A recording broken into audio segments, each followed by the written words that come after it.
Hello प्यारे बच्चों, आज क्लास 10th के केमिकल रिएक्शंस एंड इक्वेशन आज मैं बताऊंगा। और जहाँ तक मुझे लगता है कि जहाँ इस चैप्टर को जब मैं शुरू करूँगा तो मैंने एक टारगेट बना कर रखा है कि आपको इस चैप्टर को स्टेप बाय स्टेप समझाऊंगा, टॉपिक बाय टॉपिक लेके चलूँगा, जिससे कि आपको ये समझ में बढ़िया से आ जाए कि केमिकल रिएक्शन है क्या, केमिकल इक्वेशन है क्या, और इससे रिलेटेड जितने सारे जो टाइप्स हैं वो है क्या हो। ठीक है, तो इन सारी चीज़ों को आज इस वीडियो में हम लोग देखेंगे।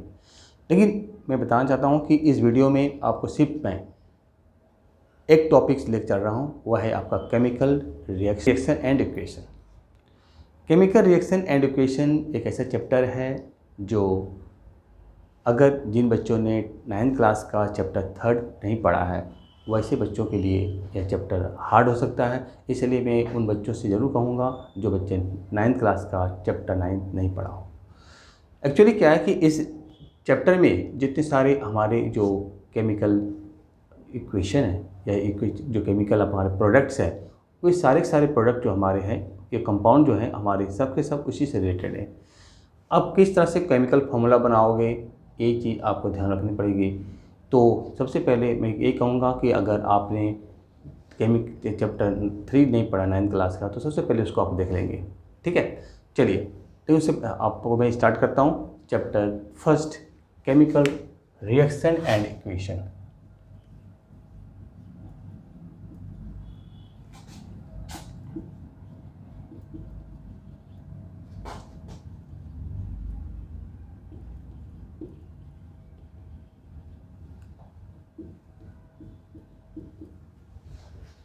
चूँकि केमिस्ट्री का ये चैप्टर आपका फर्स्ट चैप्टर ऐसा है आपका 10th क्लास में जिसमें कि रिएक्शन बताया गया। 9th क्लास में हो या आपने 8th क्लास में भी देखा होगा, कुछ आपके रिएक्शन आए थे, ठीक है ना। वहाँ भी कुछ इक्वेशन आपको बताया गया था, लेकिन इसमें आपको डिटेल समझाया जाएगा। और यहाँ यही बताया जाएगा इस टॉपिक में, या आज मैं ये बताऊँगा आपको कि अगर आज इस टॉपिक्स में यही बता केमिकल रिएक्शन बैलेंस होता है, बैलेंस क्यों होना चाहिए। ठीक है, तो सबसे पहले आते हैं हम लोग इस टॉपिक्स की बात करते हैं। सबसे पहले जो टॉपिक्स हमारा है केमिकल रिएक्शंस की जो बात है उसके बारे में बताता हूँ।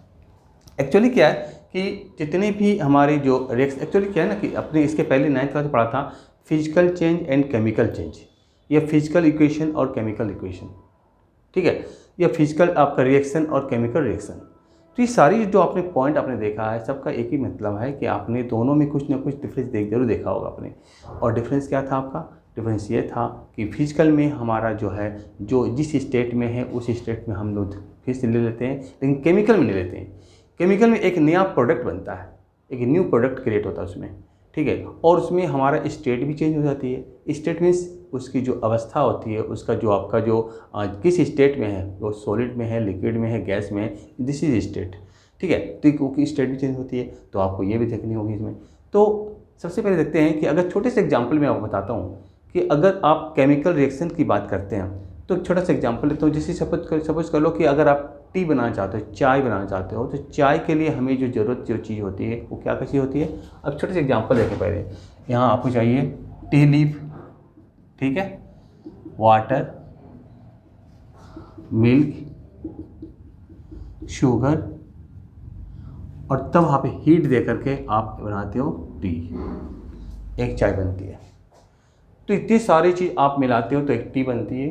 तो इस टी में ना तो शुगर को आप खोज पाओगे, क्योंकि इसके जो हमारे जो प्रॉपर्टी है वो प्रॉपर्टी मिलेगी, वो है आपका स्वीटनेस। मिल्क की आप तो बिल्कुल खोज नहीं पाओगे। जो वाटर है वो वाटर भी मिक्सअप हो जाता है, और आपका जो टी लीफ है वो अपना कलर देता है। तो ये जो टी बनता है तो ये सारे चीज़ों से मिलकर बना है एक चीज़ है, और इसकी जो आपका केमिकल, इसकी जो प्रॉपर्टीज है वो इन सब के अलग अलग प्रॉपर्टी से बिल्कुल अलग है। तो क्या देखा आपने, इसमें एक केमिकल चेंजिंग हो गई है, इसमें एक न्यू प्रोडक्ट बन गया। अब इस न्यू प्रोडक्ट से जो बनी है, इसमें से हम लोग ना तो शुगर अलग कर सकते हैं, ना तो मिल्क, ना तो वाटर, ना तो टी लीफ। ठीक है, तो इनसे अगर ये सारे कंपोनेंट अगर आप अलग कर लेते तो फिजिकल चेंज कहलाता, लेकिन हमारा ये फिजिकल रिएक्शन कहलाता है, लेकिन हमारा क्या है, केमिकल रिएक्शंस।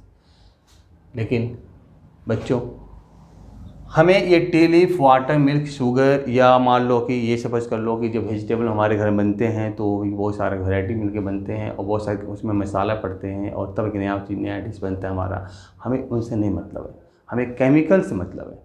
केमिकल मतलब कि जो हमें लैब में यूज़ करते हैं केमिकल, ठीक है, उनसे मतलब है। तो जस्ट मैंने एक छोटे से एग्जाम्पल आपको समझाया इसको बताने के लिए।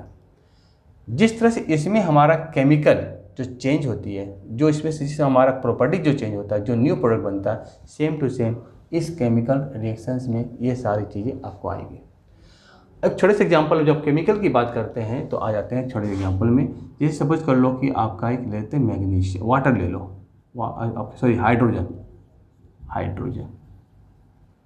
और प्लस ले लो ऑक्सीजन और इन दोनों को आपको मिक्सअप करना है। इन दोनों को मिक्स कर दो तो बन जाता है वाटर। इस वाटर की प्रॉपर्टी आप हाइड्रोजन डायरेक्ट नहीं ले सकते हो, ऑक्सीजन तो ले लेते हो, हाइड्रोजन नहीं लेते हो, लेकिन दोनों को मिलाकर के वाटर जो है वाटर आप आसानी से ले लेते हो, ठीक है ना। तो वाटर की जो प्रॉपर्टी है, इस प्रॉपर्टी में हम लोग कह सकते हैं कि आपका हाइड्रोजन मिली हुई है, ऑक्सीजन मिली हुई है।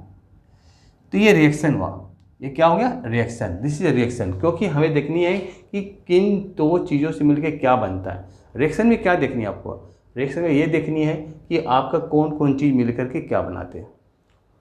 आपको आपका जो न्यू प्रोडक्ट बनी है वो किन चीज़ों से मिलकर बनी है, बस ये देखनी है, ठीक है।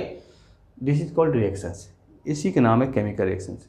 लेकिन अगर देखो, जैसे कि मैंने इसके एक पहले भी एग्जांपल दिया है कि टी लीफ है, वाटर है, मिल्क और शुगर, इतनी सारी जो लंबा चौड़ा लिखते हैं, तो इन्हें लिखने के लिए हमें बहुत, अगर कोई रिएक्शन बड़ी हो तो और लंबी हो जाएगी, तो उन्हें ब्रीफ में करने के लिए, आपको शॉर्टकट करने के लिए सिंबल के यूज़ करते हैं। जैसे हाइड्रोजन ये गैस के फॉर्म में है, ऑक्सीजन भी गैस के फॉर्म में था और वाटर हमारा लिक्विड के फॉर्म में था। अब जब ये हाइड्रोजन जब गैस के फॉर्म में होता है तो किस फॉर्म में होता है, H2 के फॉर्म में, ऑक्सीजन गैस के फॉर्म में, O2 के फॉर्म में, और वाटर जब होता है तो H2O के फॉर्म में होता है, लिक्विड। तो इस तरह से जो बना अब हमारा ये क्या था, केमिकल रिएक्शन था, और ये बन गया केमिकल इक्वेशन। तो इसको आप इक्वेशन बोलोगे, इक्वेशन, ये था रिएक्शन, ठीक है। चलिए इक्वेशन बता दिया, लेकिन इस इक्वेशन में आप देख रहे हो कि आपका दो पार्ट बना हुआ है, एक है लेफ्ट हैंड पार्ट, एक है आपका राइट हैंड पार्ट। जो लेफ्ट पार्ट है, इस एरो के लेफ्ट पार्ट है, इसे कहते हैं रिएक्टेंट, और जो राइट पार्ट है इसको कहते हैं हम प्रोडक्ट। लेफ्ट पार्ट रिएक्टेंट और राइट पार्ट प्रोडक्ट, ठीक है। तो ये रॉ मटेरियल के रूप में आता है, ये सारे का क्या रॉ मटेरियल है, रॉ मटेरियल। जितनी चीज़ हम लेते हैं, आपका रिएक्शन के पहले जितनी जो चीज़ें होती है वो सारी चीज़ क्या होता है, जो भी सब्सटेंस आप लेते हो वो आपका रॉ मटेरियल के रूप में काउंट होती है। तो यहाँ पर बता रहा था मैं आपको कि आपका जो एरो है, इस एरो के एक पार्ट ये आपका लेफ्ट है, ये आपका राइट हो गया।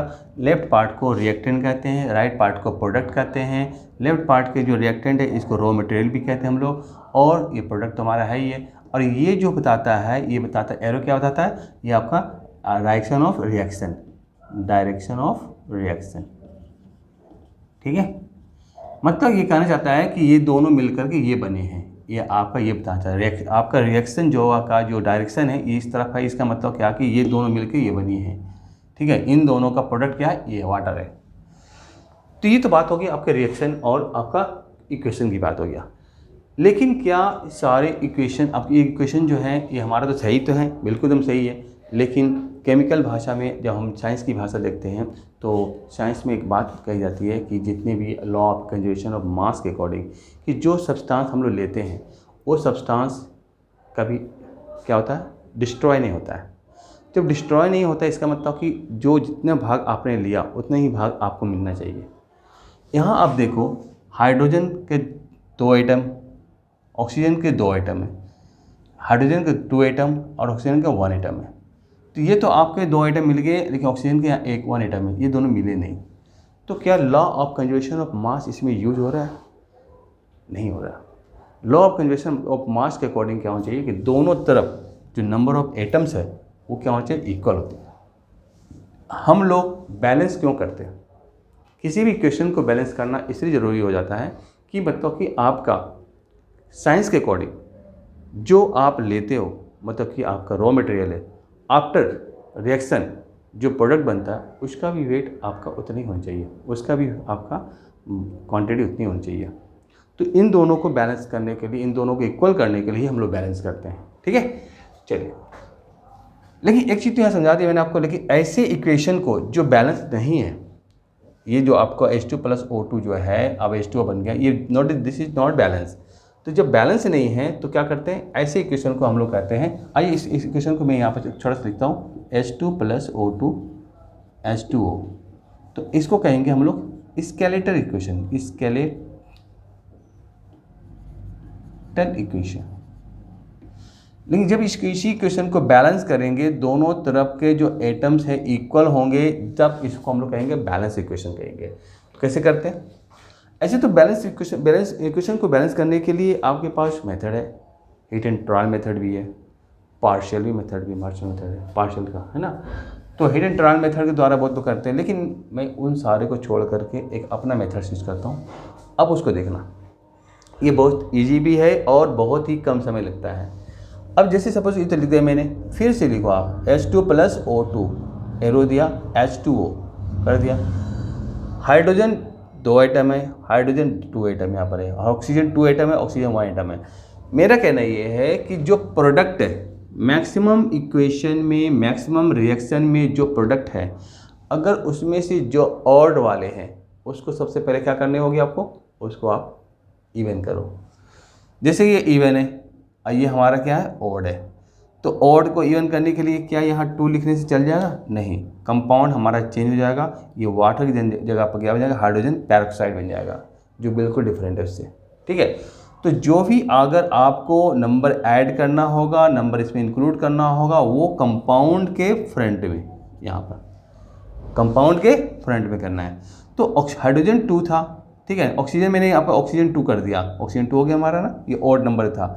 लेकिन इसको बैलेंस करने के चक्कर में हाइड्रोजन हमारे कितने हो गए, 2 × 2 = 4 हो गया, यहाँ हाइड्रोजन कितने 2 है, तो अब फिर आप यहाँ 2 लगा दो। अब 2H2O + O2 2H2O, ठीक है ना। अब यहाँ पर हाइड्रोजन हमारे 4 हो गए, यहाँ भी हाइड्रोजन 4, ऑक्सीजन 2 हो गया, ऑक्सीजन 2, तो ये हो गया हमारा बैलेंस्ड इक्वेशन, बैलेंस्ड।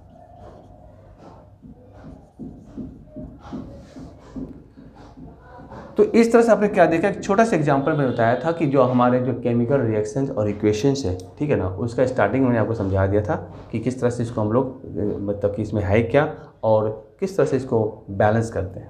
बैलेंस क्यों करते हैं ये भी बताया मैंने आपको, और बैलेंस करना क्यों जरूरी है ये भी, उसी का रीज़न भी वही है कि हमारे law of conservation of mass, क्योंकि law of conservation of mass में क्या कहा गया कि कोई भी मैटर जो है ना डिस्ट्रॉय होता है ना तो न्यू प्रोडक्ट होता है, वो जितना पहले रहता है उतना ही बनता रहता है। ठीक है ना, चलिए हम लोग डिटेल में जाएंगे नहीं, यहाँ समझा दिया आपको स्केलेटल और बैलेंस इक्वेशन। और ये मेथड आपके लिए बहुत ही सुटेबल हो, क्योंकि ये चीज़ को आप जब इसके थ्रू आप बनाओगे तो इतनी कम समय में आप इस क्वेश्चन को बैलेंस कर दोगे कि मत पूछो, और कटेगा भी नहीं, नंबर आपको पूरा मिलेगा। चलिए, तो इस पर बेस्ट और 2-3 देख लेता हूँ किस प्रकार से बैलेंस करते हैं। ठीक है, 2 एग्जाम्पल और ले रहा हूँ और इसके थ्रू आपको बताऊंगा कि आप बैलेंस कैसे कर सकते हो। वहाँ तो आपका H2 और O2 था हमारा, यहाँ पर हमने फेरस सल्फेट लिया, यह फेरस सल्फेट है, इससे फेरिक ऑक्साइड बन गया, सल्फर डाइऑक्साइड है, सल्फर ट्राइऑक्साइड है। दूसरा हमारा लेड नाइट्रेट है, इससे लेड ऑक्साइड बन गया, नाइट्रोजन डाइऑक्साइड बन गया और ऑक्सीजन गैस बन गया। ठीक है, चलिए, जैसे कि मैंने बताया आपको कि इसको बैलेंस करने का तरीका क्या है। सबसे पहले आप देखो कि यहाँ पर इसके ऐसे, तो ये हमारे क्या दोनों के दोनों स्केलेटल इक्वेशन है। जब कोई भी इक्वेशन जब बैलेंस नहीं होता है तो उसको हम लोग क्या कहते हैं, स्केलेटल। तो स्केलेटल को बैलेंस करना है तो क्या करना है, FeSO4 फिर से यहाँ लिख दो और Fe2O3 भी लिख दो प्लस SO2 प्लस SO3। अब यहाँ पर देख दो Fe हमारा 1, यहाँ पर 2 है, ठीक है, एकदम जस्ट ऐसे देखते रहो। सल्फर 1, यहाँ पर 1 और 2 है, ऑक्सीजन 4, यहाँ पर 3, 3, 6, 2, 8 है। तो जब आयरन यहाँ पर आपका 2 है, ये भी सल्फर 2 है और इसमें भी 8 है, तो इसमें ऑड कहाँ है, जैसे मैंने बताया आपको। लेकिन मैंने ये भी बताया था कि जब मैक्सिमम जो होते हैं ओड को इवन बदलते हैं।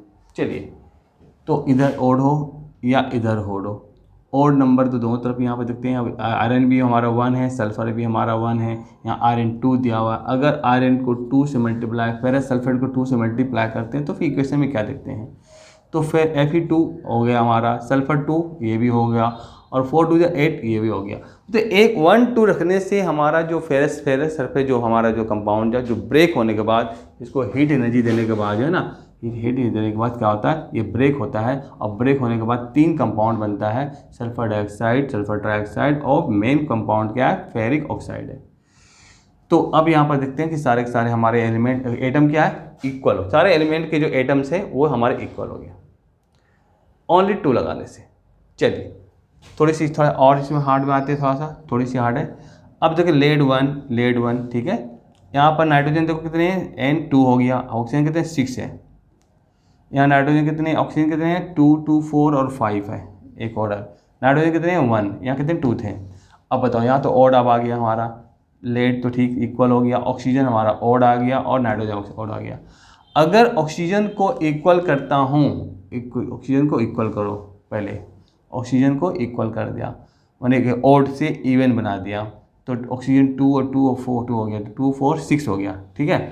और 2 3 जा कितना हो गया 6, ये 6 भी ऑलरेडी है। नाइट्रोजन कितने हो गए 2, तो हमारे तो यहाँ पर बने नहीं, यहाँ तो काम हुआ नहीं हमारा। तो अब क्या करना पड़ेगा, लेड तो हमारा डबल हो गया, चलो लेड को भी यहाँ पर भी इक्वल कर दो। जब लेड हमारा 2 हो गया, यहाँ भी लेड 2 कर दिया, तो इसके वजह से हमारा नाइट्रोजन कितने हो गए 2 2 जा 4, ऑक्सीजन कितने हो गए 2 3 जा 6 6 2 जा 12, तो ये 4 आ गया। इसका मतलब इस नाइट्रोजन को आपको 4 देना होगा। अगर आप 4 देते हो तो देखो 4 2 जा कितना 8 हो गया, 8 2 10 और 10 2 12, तो 12 हो गया। तो ऑक्सीजन हमारा 12 हो गया, नाइट्रोजन हमारा 4 हो गया और लेड हमारा 2 हो गया। तो इस तरह से आप किसी भी केमिकल इक्वेशन को आसानी से क्या कर सकते हो, इसको बैलेंस कर सकते हो। और बैलेंस करने का ये सबसे अच्छा तरीका मुझे जहाँ तक लगता है, क्योंकि हमें तो बैलेंस करके दिखानी है, हमें हीट एंड ट्रायल क्या दिखना है, हमें बैलेंस करना है। तो इस मेथड से आप बैलेंस कर सकते हो और आपको पूरे के पूरे मार्क्स भी मिलेंगे, ठीक है। चलिए, तो ये तो बता दिया मैंने आपको यहाँ तक, लेकिन एक चीज़ आप ध्यान देंगे, जो मैंने पहले स्टार्ट जब किया था वीडियो को, या आपका क्लास ये जो टॉपिक जब मैंने स्टार्ट किया था, मैंने पहले बता दिया कि इसमें क्लास 9th के 3rd चैप्टर बहुत ज़रूरी है, क्योंकि उसके जो टेबल जो बने हुए हैं आयन का और पॉलीटॉमिक आयन का, तो उसमें आप जो पढ़ोगे उसी से रिलेटेड इसमें क्वेश्चन आएगा। यहाँ तो मैंने आपको फॉर्मूला तो लिख दिया, लेकिन अब वो फॉर्मूले वाले बैलेंस नहीं आते हैं। अब ये कैसे बैलेंस आते हैं, अब देखो एक बैलेंस बताता हूँ आपको, और फॉर्मूले वाले नहीं आएंगे, तो इस तरह से आते हैं। Hydrogen gas plus nitrogen gas बनेगा ammonia gas.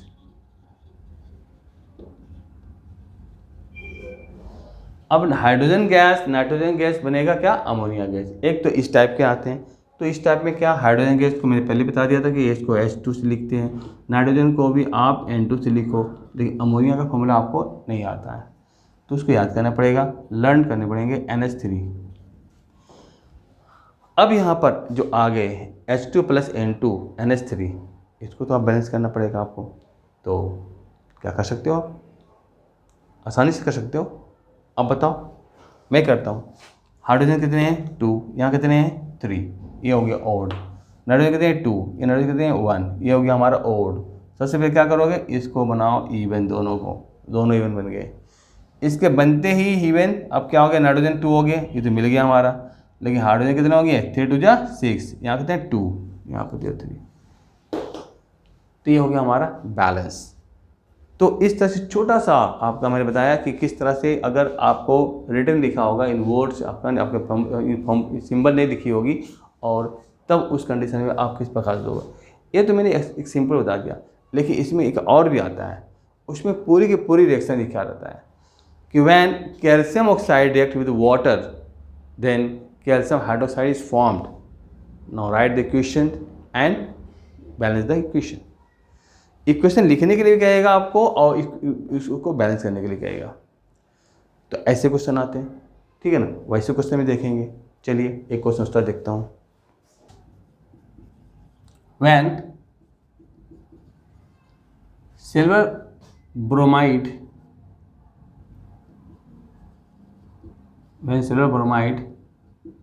is exposed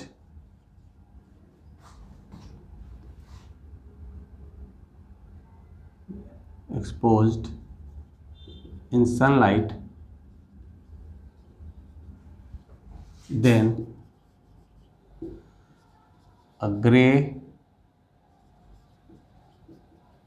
color substance obtained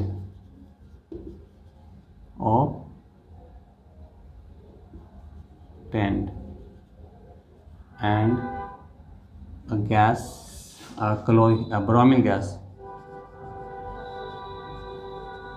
removed.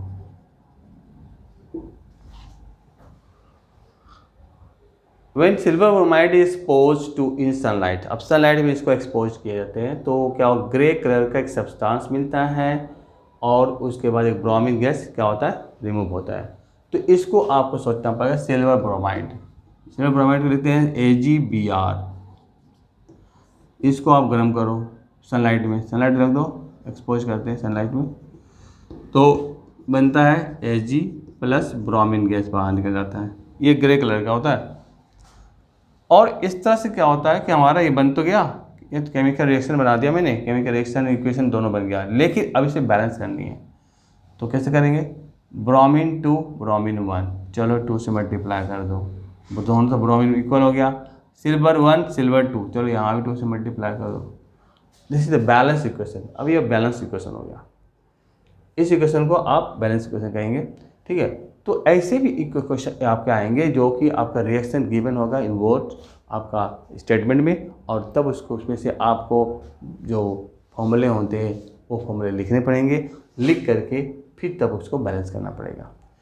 तो 3 टाइप्स के आपके आएंगे बैलेंस करने के लिए, मैंने 3 टाइप बता दिया आपको। एक तो डायरेक्ट आपको फॉर्मूले दे देंगे तो अब तो कर लोगे, लेकिन एक आपका जहाँ प्लस प्लस करके जब देगा आपका कंपाउंड का नाम, वहाँ थोड़ी दिक्कत होगी, और दिक्कत यहाँ पर थोड़ा ज़्यादा होगी क्योंकि इसमें आपका कहीं भी ऐसा कुछ लिखा नहीं है, बस कंपाउंड का नाम है।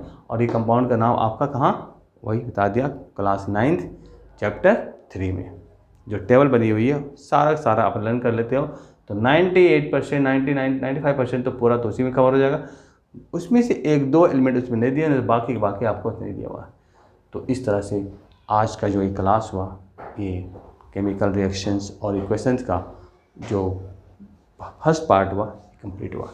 नेक्स्ट पार्ट में आपको टाइप्स ऑफ रिएक्शन बताएंगे, टाइप्स ऑफ केमिकल रिएक्शन, ठीक है। चलिए तब तक के लिए थैंक यू।